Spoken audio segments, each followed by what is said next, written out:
Hello and welcome to Got Clutter, Get Organized, the conversation. I am excited because I'm here with Kayla Eric, and we're going to be talking about how she actually got rid of 98% of her stuff. Can you imagine? I can't even imagine, and I'm organized.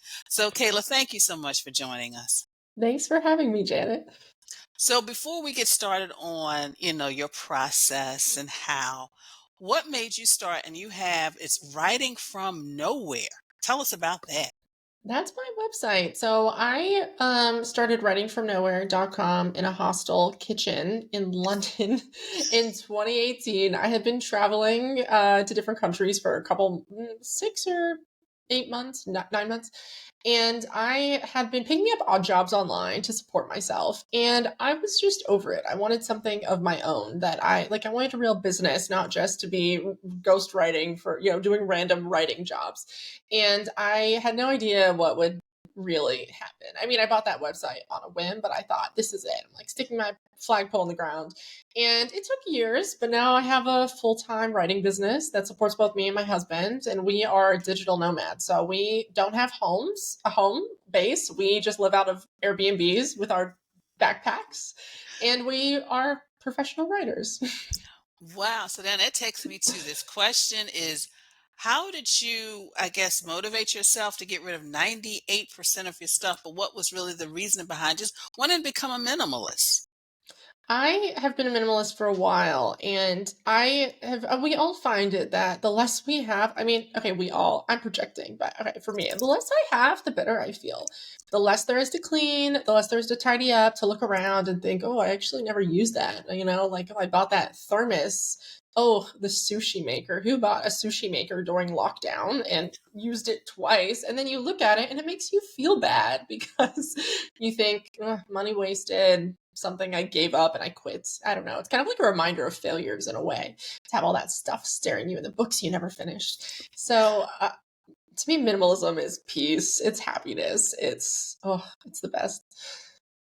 So what was like that trigger? Because you gave up 98% of your stuff. And I know people who will be watching or listening are like, they're probably like just, they're going through an emotional roller coaster just thinking of it. And it's not even their stuff, it's your stuff. Like was there a point where you said, you know what? And I know you shared, and you do, you look on the bookshelf and you're like, okay, I've had that book for years. You open the drawer and you realize, I've got two sets of measuring spoons, and I'm really not that, I don't cook that much. So was it something, and I know you basically do, live all over the world, but was there something like, you know what, this is the day and I'm just going to do it?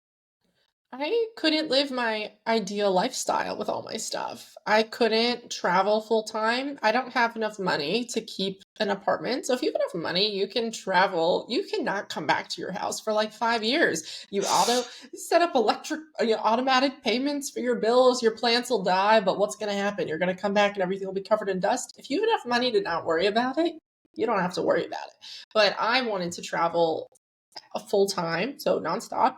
And I didn't have the money. So my stuff was holding me back. I had to choose between having an apartment full of things or doing what I wanted to do, which was traveling full time.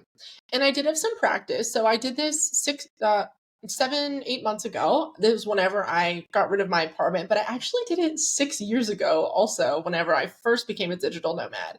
And that was a lot harder for me. So if people think, oh, I could never do that, it would be so hard, I can honestly say it wasn't hard the second time, but it was very hard the first time. I struggled. I kept too much. I got a storage unit, never used any of it, the stuff in there, then got rid of the storage unit and put things in my parents' basement, bless their hearts for taking my stuff. And then it sat there for 5 years. And I went back and got rid of all of it. We had a nonprofit come that takes stuff for Vietnam veterans, and we gave them everything. It was like mixers and, everything from that apartment. And a lot of it, well, everything that still worked, it sat in storage for 6 years. A lot of it was broken. The batteries exploded, destroyed the alarm clock. The clothes were out of style. Stuff or something shattered. A shocking amount of it did not hold up in storage. I don't know what I was holding on to. It was difficult. And And a couple of things you said. Number one, storage, and that can be very expensive if you want to live around the world and then still have your stuff in storage. But like you said, your apartment, you still have to pay the rent, the bills, etc. But also you realize that you didn't need the stuff, because I still remember when I was in between spaces. I had moved out of one place, the other place wasn't ready yet. So for at least a couple of months, I was, living with a friend, and I realized, I was able to live on just like a couple of suitcases worth of stuff, and I didn't need all that stuff. So it is like an eye-opening experience. So, we're in a new year. Do you have any suggestions or tips for people? Maybe they're not ready to get rid of 98% of their stuff, but just, giving them the encouragement and the inspiration to get rid of some of the stuff. Is there any tips or strategies that really helped you? Get rid of everything that makes you feel bad.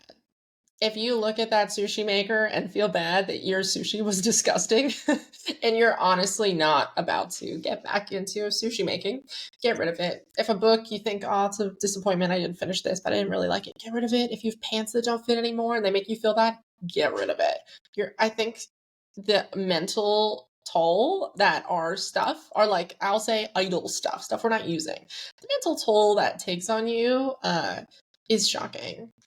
And I was shocked to find I got rid of half of everything in my apartments before I missed anything. I didn't miss any of it. My husband and I were like, why didn't we do this years ago? Like, why did we keep that beer maker that we were never that into? and, uh, And you're right. You're he, right. Because statistics says 80% of the stuff we keep, we never reference again. And we wear 20% of our clothes 80% of the time. So what you're doing is in accordance with what statistics shows is, the less stuff we have, we really use what that small percentage. So, now that you've gotten rid of a lot of stuff, you don't have that. So how do you, organize maybe your day or just your time? What are some strategies, in regards to that you can share? I schedule my time week by week. So I come up with all the things I want to accomplish in a week. And then if and this isn't for everyone, but I'll say Monday, maybe I'm a writer. Maybe I'll write that article that for someone. And if I start Monday and I am not feeling it, then I'm not going to do it. I'm gonna wait and I'll push it till Friday or Saturday if I have to, but I try to follow the energy that I have that day, and I find that I accomplish a lot more that way than if I just like try to force, it's like nailing jello to a tree sometimes with like a task that you can't bring yourself to accomplish. And for my rule, if it's taking me twice as long, why am I doing this? Life's too short. And then if there's a deadline, there's a deadline. But if there's a deadline, I have a fire under me. So I'm not feeling that way normally. And for me, that's been like a very happy way to structure my time. If the sun's out and I can get everything I need to do done on, Wednesday, Thursday, Friday, I'm going to be outside on Monday and Tuesday. And that's good. And that's a good way to really just live life, because, I'm the same way. There are times when I know, and this is just because of my routines and my habits. I know that once I go outside, feel the sun, I'm going to feel different about when I come in and work. So there are times when, like you said, you got deadlines. So I know I just cannot leave this house, because once I go outside, see the trees, see the flowers, see some of my neighbors, it's different. So you're right. A lot of times you do have to go with your energy, because if you don't, then, you're going to have to work twice as hard, and you're going to, really feel stressed out about it as well. Well, Kayla, thank you so much for just sharing your story on how you got rid of a lot of stuff. And I believe in the beginning of this year, you're going to encourage somebody to maybe look differently at the stuff that's just been collecting dust that they thought they needed, but they really didn't. So, how can those watching as well as listening connect with you? If anyone would like to read more about the specific experience of getting rid of your stuff to travel, I just wrote a book on this topic. It's called How to Be a Digital Nomad, and maybe that can be linked up in the show notes for people to find it.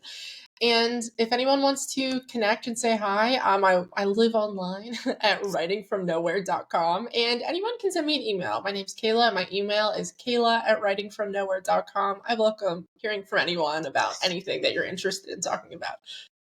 And of course, as you know, I will have all of Kayla's information, all the links, social media platforms in the show notes below. Well, Kayla, thank you so much for joining us today. Thanks for having me, Janet.